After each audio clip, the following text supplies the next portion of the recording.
Hello champions, welcome to Origin. आज का हमारा टॉपिक होने वाला है level of development and use. इसके बारे में हम लोग डीप स्टडी करेंगे, जानते हैं इसमें हम लोगों को क्या क्या सीखने को मिल सकता है। ठीक है, चलिए शुरू करते हैं। On the basis of level of development and use, resources can be classified into two groups.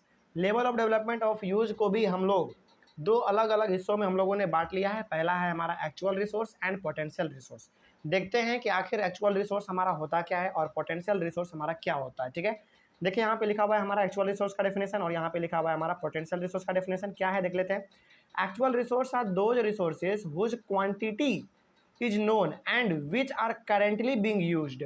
मतलब कि एक्चुअल रिसोर्स हमारा एक ऐसा रिसोर्स है जिसका कि क्वांटिटी हम लोगों को मालूम है, यानी कि वो कितने ज़्यादा मात्रा में है, वो कितना कम है या फिर कितना ज़्यादा है, ये हमको मालूम है और उसका इस्तेमाल भी हम लोग शुरू कर चुके हैं, यानी कि हम लोग उसका यूज भी कर रहे हैं। समझिएगा इस चीज़ को। एक्चुअल रिसोर्स का मतलब क्या है? एक्चुअल रिसोर्स का मतलब ये हो गया कि कोई रिसोर्स है जिसके बारे में हमको मालूम है कि आखिर वो कितना ज़्यादा है या फिर कितना कम है, कितना ज़्यादा है या फिर कितना कम है, और उसका हम लोग इस्तेमाल भी कर रहे हैं, है ना। तो ऐसे रिसोर्स को हम लोग कहेंगे एक्चुअल रिसोर्स। ठीक है, इसका एग्जांपल क्या है देखते हैं। The coal deposits in Ruhr region of Germany sorry, Damodar valley coal fields in the states of West Bengal, Jharkhand and Odisha are all actual resources. मतलब कि रूड हमारा एक जगह है, जर्मनी में है। फिर से दामोदर वैली कोल फील्ड हमारा है। कोल फील्ड का मतलब क्या? कोयले का खदान। ठीक ना, ये कहाँ पे हमारा? वेस्ट बंगाल में है, झारखंड में है और उड़ीसा में है। तो ये सारा का सारा हमारा एग्जाम्पल किसका है? एक्चुअल रिसोर्स का है। मतलब कि जर्मनी में, उसके बाद फिर वेस्ट बंगाल में, झारखंड में और उड़ीसा में, इन सभी जगहों पर कोल फील्ड पाया गया है, यानी कि कोयले का खदान पाया गया है। और हमको ये भी मालूम है कि उस कोयले के खदान में कितना कोयला है, यानी कि क्वांटिटी उसका हमको मालूम है और उसका हम लोग इस्तेमाल भी कर रहे हैं। उस कोयले का हम लोग इस्तेमाल भी कर रहे हैं। तो ऐसे रिसोर्स को हम लोग कह देते हैं एक्चुअल रिसोर्स। ठीक है, तो एक्चुअल रिसोर्स हम लोग किसको कहेंगे? ऐसे रिसोर्स जो कि कितना ज़्यादा मात्रा में है, कितना कम है या फिर कितना ज़्यादा है, ये हमको मालूम है और उस रिसोर्स का हम लोग इस्तेमाल भी कर रहे हैं।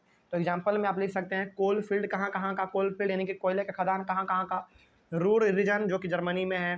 फिर दामोदर वैली जो कि कहाँ है? हमारा वेस्ट बंगाल, झारखंड और उड़ीसा में है। तो ये सारे जगह पर जो हमारा कोल फील्ड है, यानी कि जो कोयले का खदान है, उसका क्वांटिटी हमको मालूम है कि वो कितना ज़्यादा है वहाँ पे और उसका इस्तेमाल भी हम लोग कर रहे हैं। तो ऐसे रिसोर्स को हम लोग कह देंगे एक्चुअल रिसोर्स। ठीक है, आगे बढ़ते हैं। फिर आगे हमारा क्या है? उसके बाद हमारा है पोटेंशियल रिसोर्स। क्या है देखिए, potential resources are those resources whose entire quantity may not be known and these are not being used at present। Just actual resource का ये उल्टा है हमारा। पोटेंशियल रिसोर्स में ये होता है ना कि कहीं पे रिसोर्स है, ठीक ना, कहीं पे रिसोर्स है लेकिन वो कितना ज़्यादा है ये हमको नहीं मालूम है। वो यहाँ पे लिखा हुआ है potential resources are those resource whose entire quantity may not be known, यानी कि कहीं पे भी रिसोर्स है तो वो कितना कम है या फिर कितना ज़्यादा है ये हमको अच्छे तरीके से भी मालूम नहीं है। साथ ही साथ हम लोग अभी उसका इस्तेमाल भी नहीं कर रहे हैं। ठीक ना, इसमें क्या था? इसमें हमारा ये था कि क्वांटिटी भी हमको मालूम था और हम लोग उसका इस्तेमाल भी कर रहे थे, है ना। लेकिन यहाँ पे ये है कि हमको उसका क्वांटिटी भी नहीं मालूम है, यानी कि कितना कम है या फिर कितना ज़्यादा है वो भी नहीं मालूम है। उसके साथ ही साथ हम लोग उसका इस्तेमाल भी अभी करना नहीं शुरू किए हैं, है ना। एग्जाम्पल क्या हो सकता है देखिए, एग्जाम्पल तो है नीचे में। दी resources could be used in the future. हो सकता है कि इसका इस्तेमाल यदि हम लोग अभी नहीं कर पा रहे हैं तो इसको हम लोग फ्यूचर में कभी कर लेंगे इस्तेमाल, भविष्य में कभी कर लेंगे इसका इस्तेमाल, है ना। तो ऐसे रिसोर्स को हम लोग कह देंगे पोटेंशियल रिसोर्स। तो पोटेंशियल रिसोर्स को यदि एक सेंटेंस में कहा जाए तो ऐसे कहेंगे हम लोग कि ऐसा रिसोर्स जो कि कितना ज़्यादा है या फिर कितना कम है हमको मालूम नहीं है, इसके साथ ही साथ हम लोग उसका इस्तेमाल भी अभी नहीं करना शुरू किए हैं, है ना। हो सकता है कि उसको हम लोग कभी फ्यूचर में कर लेंगे इस्तेमाल, अभी नहीं कर रहे हैं तो हो सकता है फ्यूचर में कभी इस्तेमाल कर लेंगे भविष्य में, है ना। उसके बाद the level of technology we have at present में not be advanced enough to easily utilise the resource. एक और कारण हो सकता है इसको यूज ना करने का, वो ये हो सकता है कि हो सकता है हमारे पास अच्छा सा टेक्नोलॉजी अभी नहीं हो जिसके कारण हम लोग इसका अभी इस्तेमाल शुरू नहीं किए हैं, है ना। तो टेक्नोलॉजी भी हो सकता है कि कोई ऐसा रिसोर्स है जो कि बहुत ही खास रिसोर्स है, उसको यूज करने के लिए हमारे पास कोई अच्छा सा टेक्नोलॉजी ही नहीं है। ये भी कारण हमारा हो सकता है जिसके कारण हम लोग इसका इस्तेमाल नहीं कर पा रहे हैं, है ना। ये भी कारण हमारा हो सकता है।